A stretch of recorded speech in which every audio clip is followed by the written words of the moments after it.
Avec 2 titres de champion du monde en vol relatif vertical et le même palmarès en freestyle, Cyril Collin fait partie des Français les plus titrés de la discipline.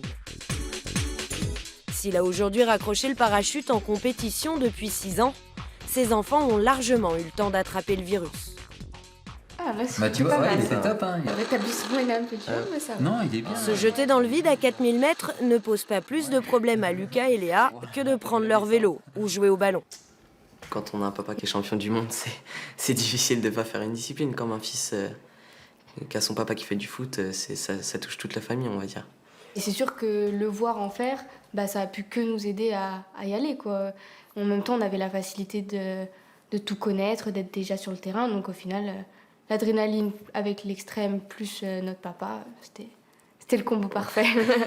Faisait partir sur un front. Ouais. À partir du moment où tu fais tête en haut ou tête en bas, c'est là que tu vertical, utilises quoi. des muscles que je sais même pas qu'ils existent. Ça a été une évidence pour moi à un moment de leur dire si vous voulez goûter à ça, au parachutisme, venez faire un vol en soufflerie. Et ils ont vraiment apprécié parce qu'en fait, quand on rentre pour un premier vol en soufflerie, on a toujours cette appréhension du vent qui arrive, on a à peu près 200 km/h de vent, donc c'est un peu impressionnant. Et quand on ressort, en fait, on se dit on a volé. On n'a qu'une envie, c'est d'y retourner, quoi. Après des vols en tandem, les enfants ont rapidement recherché l'autonomie en vol.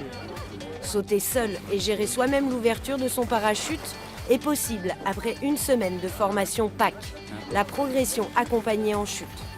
Léa l'a validé il y a quelques années. Pour Lucas, il a fallu attendre d'avoir l'âge.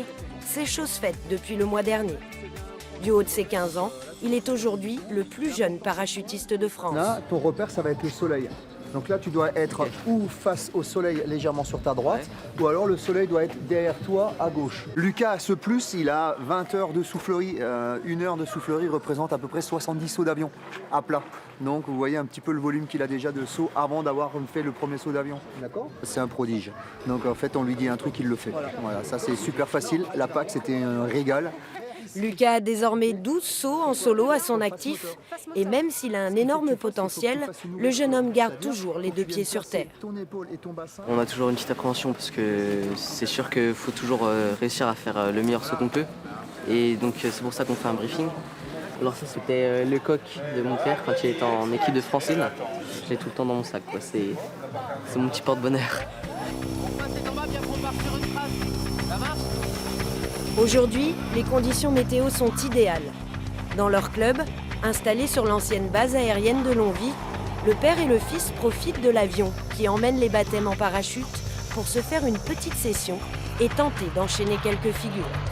Ne reste plus qu'à monter à 4000 mètres d'altitude, 10 minutes de paysages époustouflants et de concentration avant le grand saut.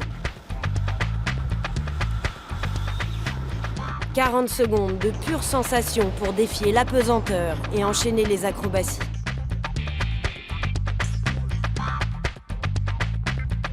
Mais à 1300 mètres, il est déjà temps d'ouvrir sa voile et de toucher terre à nouveau. Je te laisse faire ton arrondi tout seul. C'est énorme. Super sensation, ouais. J'ai vraiment bien réussi le saut, je pense. C'était vraiment super cool, quoi. Ouais.